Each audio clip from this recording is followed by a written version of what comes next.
Hello साथियों, आज हमारा हिंदी का प्रैक्टिस सेट नंबर 3 है। जैसा कि हमने पहले बात किया था कि यह जो प्रैक्टिस सेट है ना, ये यूपीएसआई 2017 का है। अगर एग्ज़ाम डेट की बात करते हैं तो 12/12/2017 का शिफ्ट थर्ड का पेपर है। आते हैं अपने पहले क्वेश्चन पे। पहला क्वेश्चन कह रहा है कि बोध का समानार्थी शब्द कौन-सा है? बोध कहते किसे हैं? ठीक है, तो बोध हम अनुभूति को कहते हैं। ठीक है, यानी अनुभूति यानी ऑप्शन नंबर ए हमारा बिल्कुल सही जवाब होगा। ठीक है, आगे बात करते हैं। कह रहा है दिए गए विकल्पों में से सही वाक्य चुनिए। मतलब क्वेश्चन नंबर 2 में ये कह रहा है कि दिए गए विकल्प में से सही वाक्य को चुनना है। ठीक है, देखिए पहला ऑप्शन कह रहा है कि 3 नगर का नाम बताइए।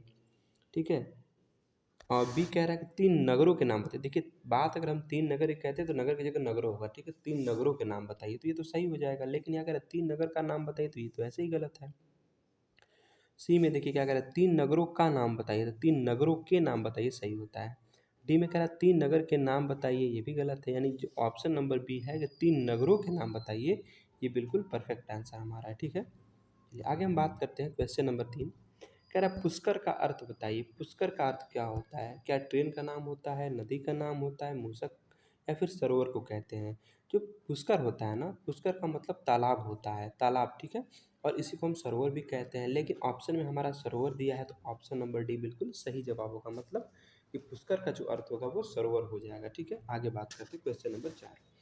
कह रहा है जटिल का अर्थ बताइए। जटिल का अर्थ क्या होता है? क्या व्यर्थ होता है, असंभव होता है, गंदा होता है या पेचीदा होता है? जैसा कि आपने देखा होगा कि एग्जाम में, ठीक है, क्वेश्चन आता, हम लोग नहीं कहते कि बहुत जटिल क्वेश्चन आ गए थे या कुछ क्वेश्चन बहुत ज़्यादा जटिल थे। तो जटिल का मतलब देखिए असंभव नहीं होता है, जटिल का मतलब पेचीदा होता है। ठीक है, तो गंदा और व्यर्थ तो वैसे भी नहीं हो सकता था और असंभव होगा नहीं, तो जब होगा तो ऑप्शन नंबर डी बिल्कुल सही जवाब होगा। ठीक है, तो जटिल का अर्थ क्या होगा? पेचीदा हो जाएगा।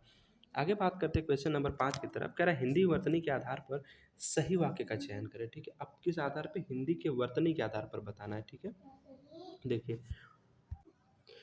ऑप्शन नंबर ए कह रहा है तुम इसके दाम देते जाओ। बी कह रहा है तुम इसका दाम देते जाओ। देखिए ये कोई वाक्य नहीं होता ना, तुम इसका दाम देते जाओ, तो ये तो ऐसे ही गलत है। बी कह रहा है तुम इसके दाम देते जाओ। देखिए यहाँ पे देते दिया है इसलिए ये भी गलत है। डी कह रहा है तुम इसका दाम देते जाओ। अब देखिए जाओ यहाँ पे गलत दिया है। ठीक है, तो ये ऐसे गलत है। लेकिन ऑप्शन नंबर ए बिल्कुल सही है कि तुम इसके दाम देते जाओ। ठीक है, आगे चलते हैं क्वेश्चन नंबर 6 की तरफ। क्वेश्चन नंबर 6 कह रहा है मुक्ति बोध के लिए जैनेंद्र कुमार को किस पुरस्कार से सम्मानित किया गया था? ठीक है, मतलब जैनेंद्र कुमार की कृति थी मुक्ति बोध। ठीक है, मतलब जो जैनेंद्र कुमार की कृति मुक्ति बोध है, इसके लिए जैनेंद्र कुमार को किस पुरस्कार से सम्मानित किया गया था? तो इनको 1966 ईस्वी में साहित्य अकादमी पुरस्कार से सम्मानित किया गया था। कब? 1966 ईस्वी में। ठीक है, तो इनको मिला था साहित्य अकादमी पुरस्कार। आगे बात करते हैं। क्वेश्चन नंबर 7 कह रहा है कि किस वाक्य में प्रविशेषण नहीं है? देखिए ध्यान दीजिएगा, पूछा है नहीं है। ठीक है, मतलब 3 में तो आपका प्रविशेषण है, 1 में नहीं है, उसी को बताना है। देखिए बात करते हैं ऑप्शन नंबर ए की ना। ऑप्शन नंबर ए कह रहा है कि मुझे तो थोड़ी ही भूख है। ठीक है, बी कह रहा है बच्चे समझदार हो गए हैं। सी कह रहा है अरे बहुत ही सुंदर फूल है। डी कह रहा है आज का संतरे कुछ ज़्यादा खट्टे हैं। एक पहले हम एक बात कर लेते हैं कि प्रविशेषण होता क्या है। देखिए सबसे पहले हम बात करते हैं विशेषण की। जो शब्द संज्ञा या सर्वनाम की विशेषता बताते हैं उसको हम विशेषण कहते हैं। लेकिन जो विशेषण की भी विशेषता बताता है उसे हम प्रविशेषण कहते हैं। जैसे एक एग्जाम्पल के माध्यम से समझते हैं। जैसे हमने एक एग्जाम्पल लिया कि वह आदमी काला है, तो उस आदमी की विशेषता क्या है कि वह काला है, तो काला हमारा तो विशेषण हो गया। लेकिन अगर हम यही एग्जाम्पल एक और दें और कहते हैं कि वह आदमी बहुत काला है, ठीक है, तो बहुत क्या है? बहुत आपका प्रविशेषण है, क्योंकि वो विशेषण की विशेषता, यानी विशेषण हमारा क्या है? काला है, उसकी विशेषता बता रहा है। कितना काला है? तो बहुत काला है। तो बहुत क्या हो गया? प्रविशेषण हो गया। ठीक है, मतलब जो विशेषण की भी विशेषता बताता है उसको हम प्रविशेषण कहते हैं। ठीक है, हम बात करते हैं ऑप्शन नंबर ए की। ऑप्शन नंबर ए में कह रहा है देखिए मुझे तो थोड़ी ही भूख है, इसमें आपका प्रविशेषण है। सी में देखिए अरे बहुत ही सुंदर फूल है। कितना सुंदर? तो बहुत ही सुंदर। ठीक है, तो बहुत आपका प्रविशेषण हो गया। आज का संतरे कुछ ज़्यादा खट्टे हैं, इसमें भी प्रविशेषण है। लेकिन बच्चे समझदार हो गए ना। कैसे हो गए? समझदार हो गए। तो इसमें विशेषता तो बताई गई बच्चों की कि वो समझदार हो गए, लेकिन कितने समझदार हो गए मतलब विशेषण की विशेषता नहीं बताई गई, यानी इसमें प्रविशेषण नहीं है। ठीक है, और आपसे नहीं ही पूछा था तो ऑप्शन नंबर बी बिल्कुल सही जवाब हो जाएगा। ठीक है, आगे बात करते हैं। अगला क्वेश्चन है क्वेश्चन नंबर 8। कह रहा दिए गए विकल्पों में से सही वाक्य चुनिए। ठीक है, सही वाक्य बताना है। ए कह रहा है डर के मारे चोर दौड़ गया। डर के मारे चोर दौड़ गया। ठीक है, बी कह रहा है परिवर्तन से ही विकास के चरण आगे बढ़ते हैं। ठीक है, आगे चलते हैं। ललित को 2 बेटियां हैं, तो ललित की 2 बेटियां हैं, ऐसे तो सही हो जाएगा। लेकिन कह रहा है ललित को 2 बेटियां हैं, तो बिल्कुल गलत है। डी कह रहा है कर्म ही जीवन की कसौटी है ना। ये भी गलत है, ठीक है। अब डर के मारे चोर दौड़ गया, ठीक है, ये भी गलत है। लेकिन परिवर्तन से ही विकास के चरण आगे बढ़ते हैं, ये बिल्कुल आपका सही होगा, ठीक है। अगर हम बात करें कि डर के मारे चोर दौड़ गया, तो ये हमारा गलत है, लेकिन इसका शुद्ध वाक्य क्या बनेगा कि डर के मारे चोर भाग गया, ठीक है, चोर भाग गया, ऐसा इसका शुद्ध वाक्य होगा। अच्छा, ललित को दो बेटियां हैं, अभी हमने बताया आपको कि ललित को दो बेटियां हैं, तो गलत हो जाएगा। लेकिन अगर वहीं दे दे कि ललित की दो बेटियां, तो ये आपका शुद्ध वाक्य होगा ना। कर्म ही जीवन की कसौटी है, नहीं ये दिया है, देखिए कसौटी दिया है, लेकिन होता है कसौटी ना, तो कर्म ही जीवन की कसौटी है, अगर कसौटी होता तो सही हो जाता, ठीक है। आगे बात करते क्वेश्चन नंबर 9। कर अध्यापिकाएं, ठीक है, अध्यापिकाएं इस शब्द के वचन के आधार पर निम्नलिखित विकल्पों में से सही संधि विच्छेद का चयन करें। मतलब आपको अध्यापिकाएं का संधि विच्छेद करना है। क्या आपका अध्यापिका प्लस ए होता है, या अध्यापिका प्लस ए होता है, या अध्यापिका प्लस इकाएं होता है, ठीक है, ये तो गलत है। अध्यापिका प्लस ए, ये भी गलत है। अब हम बात करते हैं कि अध्यापिका प्लस ए होता है कि अध्यापिका प्लस ए होता है, ठीक है। इस पर क्या आपको चंद्र बिंदु है, और यहाँ भी चंद्र बिंदु है, ठीक है। तो ऑप्शन नंबर बी हमारा बिल्कुल सही जवाब होगा, ठीक है, इसलिए ऑप्शन नंबर ये हमारा गलत हो जाएगा। आगे बात करते हैं क्वेश्चन नंबर 10। कह रहा झूठा सच के लेखक कौन है। क्या वो मैथिली शरण गुप्त हैं, या विष्णु प्रभाकर हैं, या कबीर हैं, या यशपाल हैं। तो झूठा सच के लेखक कौन है, तो आपके यशपाल हैं। कौन है, यशपाल, ठीक है। तो झूठा सच उपन्यास के लेखक यशपाल हैं, ठीक है। यह जो है ना, यह उपन्यास दो भागों में क्रमशः 1958 तथा 1960 ईस्वी में प्रकाशित हुआ था, ठीक है। तो मतलब जो झूठा सच है आपका उपन्यास, यह दो भागों में प्रकाशित हुआ था, यानी एक 1958 ईस्वी में और एक बार हुआ था 1960 ईस्वी में, ठीक है। चलिए आगे हम बात करते हैं क्वेश्चन नंबर 11। कह रहा लाल पीला होना मुहावरे का सही अर्थ क्या है। या बिल्कुल बदल जाना, या लाल और पीला रंग डालना, अत्यधिक घमंड होना, या बहुत क्रोध करना। नहीं कहते हैं क्यों लाल पीला हो रहे हो, मतलब कोई आदमी अगर ज़्यादा क्रोध कर रहा है तो लोग कहते हैं ना भाई तुम ज़्यादा लाल पीला हो रहे हो, मतलब बहुत क्रोध करना, ठीक है। यानी ऑप्शन नंबर डी हमारा राइट आंसर होगा, ठीक है। चलिए आगे बात कर लेते हैं क्वेश्चन नंबर 12 की तरफ। कह रहा गाढ़ा का विलोम बता दीजिए। अब गाढ़ा का विलोम क्या होता है, क्या सूख होता है, ढीठ होता है, पतला होता है, या गड्ढा होता है। तो बहुत ही आसान है, गाढ़ा का विलोम पतला होता है, ठीक है। वहीं सुख का विलोम पूछे तो सुख का विलोम दुख होता है। ढीठ का विलोम विनम्र होता है, नहीं कहते वो ढीठ स्वभाव का है, इसका ठीक विपरीत क्या होगा कि वो विनम्र स्वभाव का है ना। और गड्ढा का समतल होता है, ठीक है। चलिए आगे बात करते हैं क्वेश्चन नंबर 13 की। अब क्वेश्चन नंबर 13 कह रहा है कि ब्रह्मा, खाली स्थान, फिर कह रहा है महेश, ये तीनों खाली स्थान जगह का संचालन करती हैं। अब हमें बताना है कि इसमें कौन सा ऑप्शन आपका सही आएगा ना। तो ब्रह्मा विष्णु महेश, ये तो हम सुने हैं, ठीक है, बचपन से ही। तो ब्रह्मा के बाद तो विष्णु होगा, ठीक है, ब्रह्मा के बाद तो विष्णु होगा। तो देखिए जहाँ जहाँ विष्णु है वहाँ तो सही हो जाएगा। तो ऑप्शन नंबर ए में विष्णु है, लेकिन यहाँ पे देखिए शिव, कृष्णा, ऐसे ही गलत कर देंगे ना। तो ब्रह्मा विष्णु महेश ये तीनों शक्तियाँ जगह का संचालन करते हैं। ऑप्शन नंबर ए हमारा बिल्कुल सही जवाब होगा। अब क्वेश्चन नंबर 14 की बात करते हैं। कह रहा उपमा अलंकार में उप का अर्थ क्या होता है, ठीक है। उपमा अलंकार में उप का अर्थ क्या होता है बताइए। क्या उप का अर्थ ऊपर होता है, समीप होता है, बादल होता है, कि तौलना होता है। तो उपमा अलंकार में जो उप है ना, इसका अर्थ समीप होता है। क्या होता है, समीप, यानी ऑप्शन नंबर सी हमारा बिल्कुल सही जवाब होगा, ठीक है। आगे बात करते हैं क्वेश्चन नंबर 15। कह रहा पायो जी मैंने राम रतन धन पायो, पंक्ति के आधार पर सही अलंकार का चुनाव कीजिए, ठीक है। मतलब पायो जी मैंने राम रतन धन पायो में कौन सा अलंकार है। क्या अनुप्रास अलंकार है। अभी हमने पिछली क्लास में आपको बताया था कि जो अनुप्रास अलंकार होता है ना, उसमें एक वर्ण की आवृत्ति बार बार यानी कई बार होती है, ठीक है। तो ये तो अनुप्रास अलंकार होगा नहीं, ठीक है। उपमा अलंकार भी नहीं है, उत्प्रेक्षा अलंकार भी नहीं है, लेकिन इसमें रूपक अलंकार आता है, ठीक है। देखिए प्रस्तुत काव्य पंक्ति में रूपक अलंकार प्रयुक्त हुआ है, क्योंकि यहाँ उपमेय, उपमेय मतलब कौन सा, धन, तथा उपमान यानी राम पर भेद रहित आरोपण किया गया है। रूपक की परिभाषा के अनुसार जहाँ उपमेय और उपमान में भेद रहित आरोपण या आरोप किया जाता है वहाँ रूपक अलंकार। सीधी सी भाषा में समझिए कि जहाँ पे उपमा और उपमान दोनों में, ठीक है, कोई भेद नहीं होता है, वही हमारा कौन सा रूपक अलंकार होता है, ठीक है। आगे बात करते हैं। क्वेश्चन नंबर 16 कह रहा है कि मिलजुल मन किसकी रचना है। क्या वो चित्रा मृदुल की है, ठीक है, हाँ, या फिर मृदुला गर्ग की है, या नासिरा शर्मा की, या ममता कालिया की। तो जो मिलजुल मन है ना, ये आपकी मृदुला गर्ग की है, यानी ऑप्शन नंबर बी बिल्कुल सही जवाब होगा, ठीक है। तो मिलजुल मन मृदुला गर्ग का चर्चित उपन्यास है, जिसके लिए उन्हें सन 2013 में कब मिला था, ध्यान दीजिएगा, 2013 में साहित्य अकादमी पुरस्कार से सम्मानित किया गया था। आगे बात करते क्वेश्चन नंबर 17 की तरफ चलते हैं। कह रहा जिंदगी नामा के लेखक कौन है। क्या वो कालिदास हैं, या केदारनाथ हैं, या फैज़ी आज़मी हैं, या फिर कृष्णा सूक्ति हैं।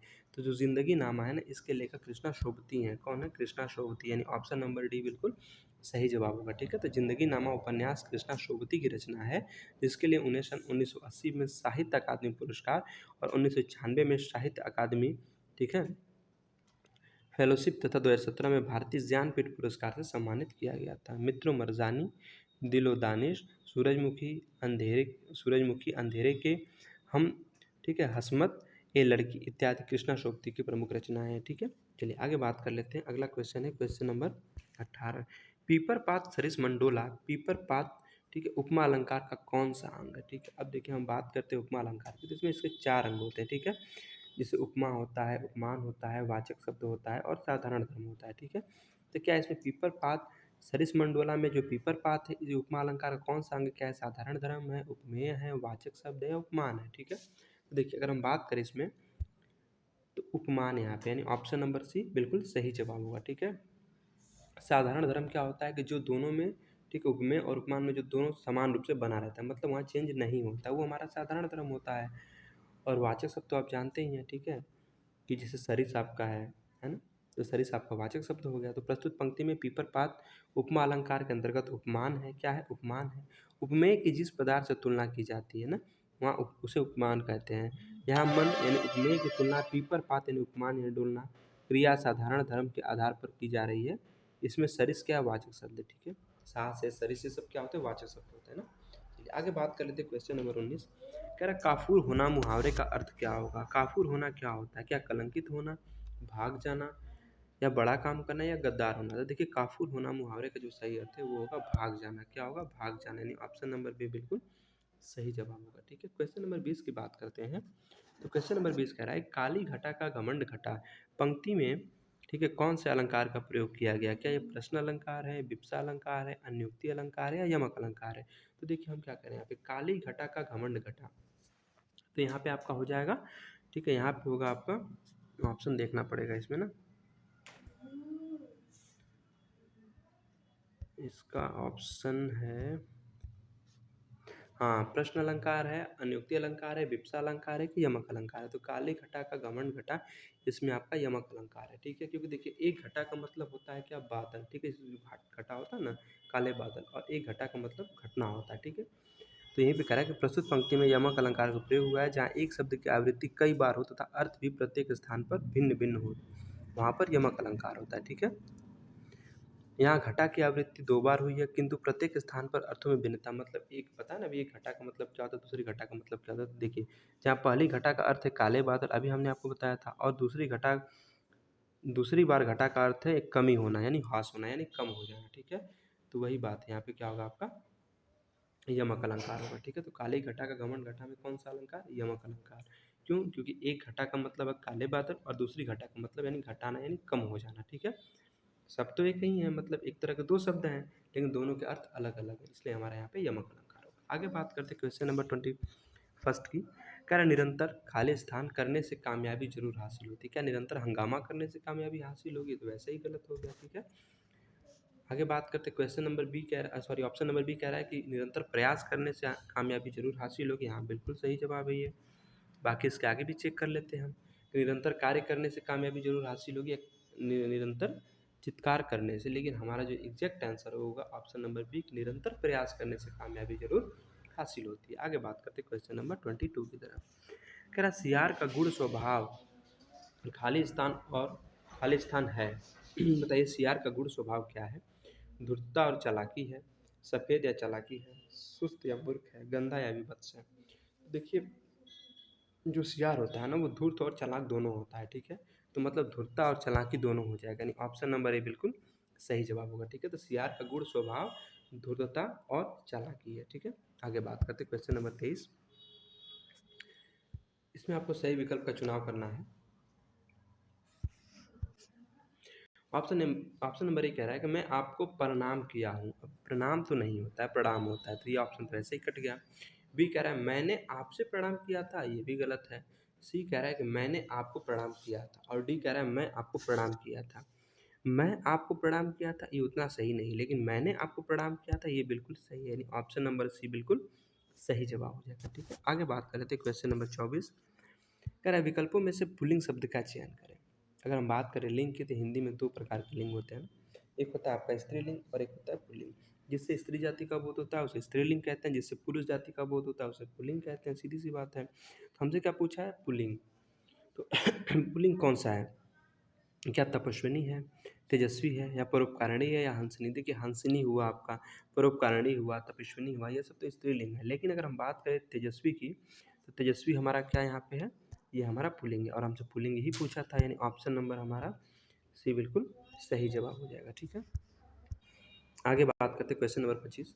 कह रहा है मनुष्य जीवन में ब्रह्मचर्य, गृहस्थ, वानप्रस्थ के अलावा एक आश्रम और भी है, वह चौथा आश्रम कौन सा है?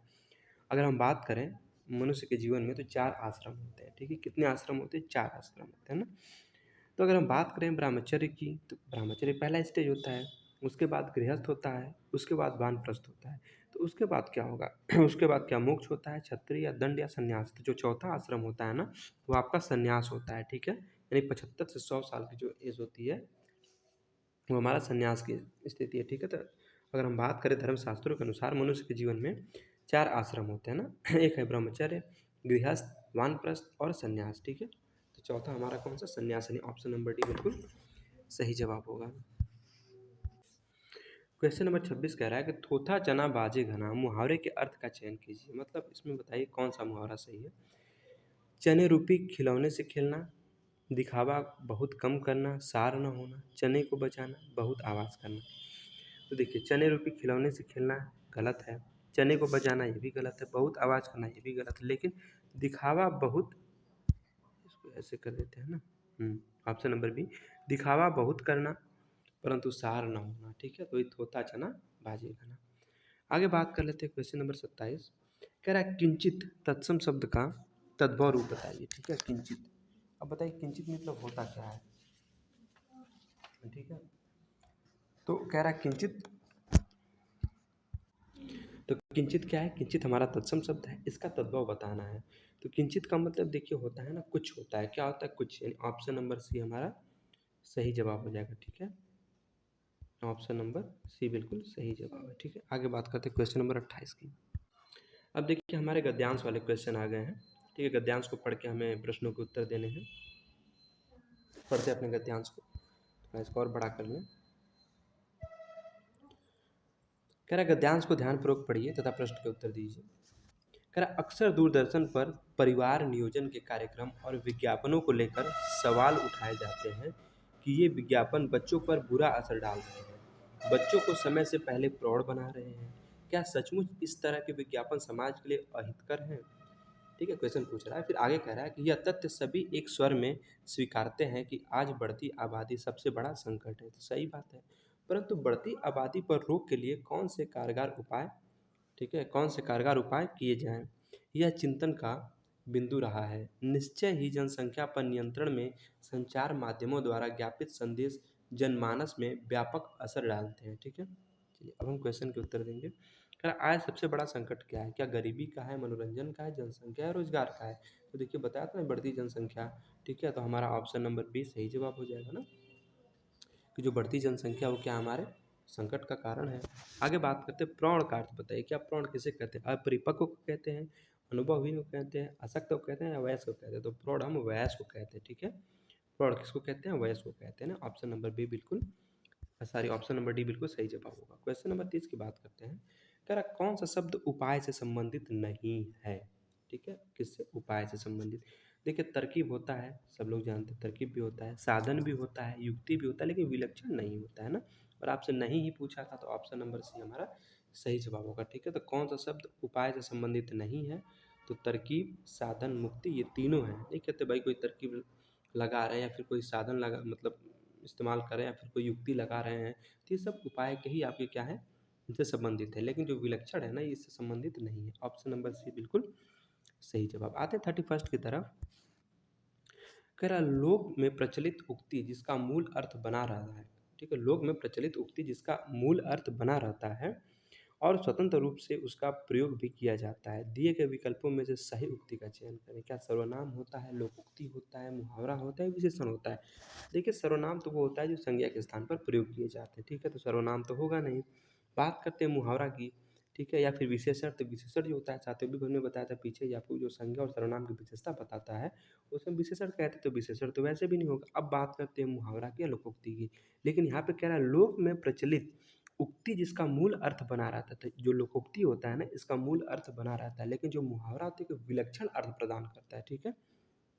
और हमसे क्या पूछा पूछा है, जिसका मूल अर्थ बना रहता है उसे हम लोकोक्ति कहते हैं। क्वेश्चन नंबर 32 कह रहा है कि सुप्त का विलोम शब्द बताइए। सुप्त का विलोम क्या होता है? क्या पौरसत्य होता है, या घालक होता है, या जागृत, या गर्मी? देखिए आपने पढ़ा होगा ज्योग्राफी में, एक होता है सुषुप्त ज्वालामुखी, एक होता है जागृत ज्वालामुखी। तो एक सुप्त होता है, एक होता है जागृत। तो सुप्त का क्या होगा? जागृत होगा। ठीक है। और पौरसत्य का क्या होगा? पाश्चात्य होगा। और गर्मी का तो ठंडी होता है ना। तो हमारा ऑप्शन नंबर कौन सा? सी बिल्कुल सही होगा ना, कि सुप्त का विलोम शब्द क्या होगा? जागृत होगा। आगे बात करते हैं क्वेश्चन नंबर 33 की तरफ। कह रहा रेहन पर रघु किस लेखक का उपन्यास है? बताइए किसका है ये रेहन पर रघु? क्या ये मैत्री पुष्पा का है, गोविंद मिश्रा का है, दूधनाथ सिंह का, या काशीनाथ सिंह का है? तो जो रेहन पर रघु है ना, वो काशीनाथ सिंह का उपन्यास है। ठीक है। नहीं, ऑप्शन नंबर हमारा बी बिल्कुल सही जवाब होगा। ठीक है। और जिनके लिए 2011 में इनको क्या हुआ था ना, कि साहित्य अकादमी पुरस्कार से इनको सम्मानित किया गया था। ठीक है। तो रेहन पर रघु किसका है? तो काशीनाथ सिंह जी का है। ठीक है। आगे चलते हैं क्वेश्चन नंबर 34। कह रहा है विज्ञान और प्रौद्योगिकी के क्षेत्र में भारत की प्राचीन काल की या फिर के से लेकर इस शताब्दी में प्राप्त महान सफलताओं की एक लंबी और खालिस्तान परंपरा रही है। अब हमें क्या करना है? रिक्त स्थानों के लिए उचित विकल्प चुनना है। तो विज्ञान और प्रौद्योगिकी के क्षेत्र में भारत की प्राचीन काल, ठीक है, प्राचीन काल की उपलब्धियों से लेकर इस शताब्दी में प्रयुक्त महान सफलताओं की एक लंबी और अनूठी परंपरा रही है। यानी ऑप्शन नंबर बी हमारा सही जवाब होगा। ठीक है। आगे बात करते हैं क्वेश्चन नंबर 35। कह रहा दिए गए विकल्पों में से शुद्ध वाक्य को पहचानना है। मतलब 3 तो गलत है, एक सही है, वही आपको बताना है। ठीक है। कह रहा मोर के पंख सुंदर होते हैं। ठीक है। होते हैं। बी कह रहा है कि मोरों के पंख सुंदर होते हैं। सी कह रहा है मोर का पंख सुंदर होते हैं। तो मोर का पंख सुंदर होता है ये तो ठीक है, लेकिन मोर के पंख सुंदर होते हैं ये कहाँ सही है? अरे मोर का पंख सुंदर होता है ये बोला ना, तो गलत है। डी कह रहा है मोरों के पंख सुंदर होते हैं, ये भी गलत है। मोरों के पंख सुंदर होते हैं ये भी गलत, लेकिन मोर के पंख सुंदर होते हैं। ठीक है। नहीं कहते मोर के पंख क्या होते हैं? सुंदर होते हैं। ठीक है। नहीं, ऑप्शन नंबर ए हमारा बिल्कुल सही जवाब होगा। ठीक है। क्वेश्चन नंबर 36 कह रहा है कि यह कथा उस समय की है जब लंका जाने के लिए भगवान श्री राम ने सेतु खाली स्थान के पूर्व समुद्र तट पर शिवलिंग खाली स्थान किया था। अब हमें क्या करना है ना, कि फिर इन द ब्लैंक्स वाला क्वेश्चन हमें बताना है कौन सा इसमें जो है ऑप्शन वो सही होगा। तो कह रहा है पहला ऑप्शन रख के चेक करते हैं। कह रहा है यह कथा उस समय के जब लंका जाने के लिए भगवान श्री राम ने सेतु पारने के पूर्व, ये तो गलत हो गया। बी को रख के चेक करते हैं कि भगवान श्री राम ने सेतु लांघने के पूर्व, ये भी गलत है। सी कह रहा है कि भगवान श्री राम ने सेतु जोड़ने के पूर्व समुद्र तट पर शिवलिंग पूजा किया था। नहीं, उन्हें पूजा नहीं स्थापित किया था। ठीक है। तो भगवान श्री राम ने सेतु निर्माण के पूर्व, मतलब जब भगवान श्री राम लंका जा रहे थे, ठीक है, माता सीता को वापस लाने के लिए, तो वहाँ पे क्या ना, जब ये सेतु का निर्माण किया तो उसमें इन्होंने वहाँ पे जो समुद्र तट है वहाँ पे एक शिवलिंग की स्थापना की थी। ठीक है। तो वही बात अगर हम यहाँ पे देखें रख के डी ऑप्शन को, तो कह रहा है कि भगवान श्री राम ने सेतु निर्माण के पूर्व समुद्र तट पर शिवलिंग स्थापित किया था। यानी ऑप्शन नंबर हमारा डी बिल्कुल सही जवाब हो जाएगा। ठीक है। चलिए आगे बात करते हैं क्वेश्चन नंबर 37। कह रहा कौन सा विशेषण निश्चित संख्यावाचक विशेषण नहीं है? अब हम बात करते हैं विशेषण की। अभी हमने बताया था कि जो संज्ञा और सर्वनाम की विशेषता बताते हैं उसे हम क्या कहते हैं? विशेषण कहते हैं। लेकिन जो विशेषण की विशेषता बताए उसे हम प्रविशेषण कहते हैं। क्या कहते हैं? प्रविशेषण। अब हम बात करते हैं निश्चित संख्यावाचक विशेषण की। देखिए पहली बात, ये एक है संख्यावाचक विशेषण। ठीक है। संख्यावाचक विशेषण के दो भेद होते हैं, एक होता है निश्चित संख्यावाचक विशेषण, एक होता है अनिश्चित संख्यावाचक विशेषण। जो निश्चित संख्यावाचक विशेषण होता है ना, वो एक निश्चित संख्या का बोध कराता है। ठीक है।